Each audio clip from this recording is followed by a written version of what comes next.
আমি আজকে আপনাদের কাছে আরেকটা বিষয় বলতে আসলাম। এটা অবশ্যই হাস্যকর বিষয়। তো আমি আসলে সচরাচর রাজনীতি বিষয় নিয়ে কথাবার্তা বলি। যে এই কথা বলতে, বলতে আ অনেকবার দেখবেন যে আমি এই ২ টা কথা একটু বেশি বলি। চাটাচাটি আর চষাচুষি। এটা বিষয়ে একটা কথা আছে যে অনেকেই তো এই কথাবার্তা বলে। ফেসবুকে বলে, ইউটিউবে কমেন্টে বলে। তো বা ভিডিওতেও বলে। এখন কারো একটা মনে আসতে হবে যে সে এই কথার প্রেক্ষিতে বা এইটা ধরে এই বিষয়টাকে বলে। তো আমি আসলে যখন রাজনীতিতে চাটাচাটি বা চুষাচুষির কথা বলি, তো কোন জিনিসটাকে মনে করে এই কথাটা বলি? সেটা আজকে একটু আপনাদের কাছে বলতে চাই।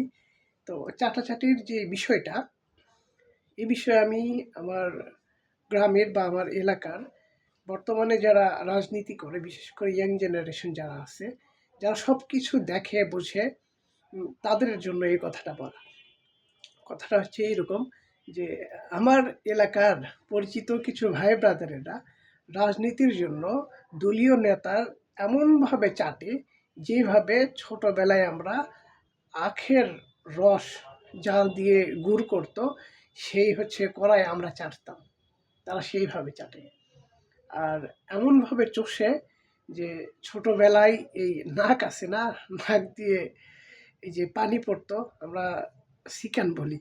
তো সিকান পরে তবুও ওই আইসক্রিম খাইতেই থাকে। এমন সময়ও দেখা গেছে কারো, কারো ক্ষেত্রে যে নাকের পানি দিয়ে আইসক্রিম একেবারে একাকার হয়ে গেছে তবুও চুষতেই আছে। তো তারা সেইভাবে চষে। তো আমি আসলে এটাই আসলে বলতে চাচ্ছি যে যখন আমার এই ২ কথা মুখ দিয়ে বের হয় তখন এই ২ কথাটা আসলে মনে হয়।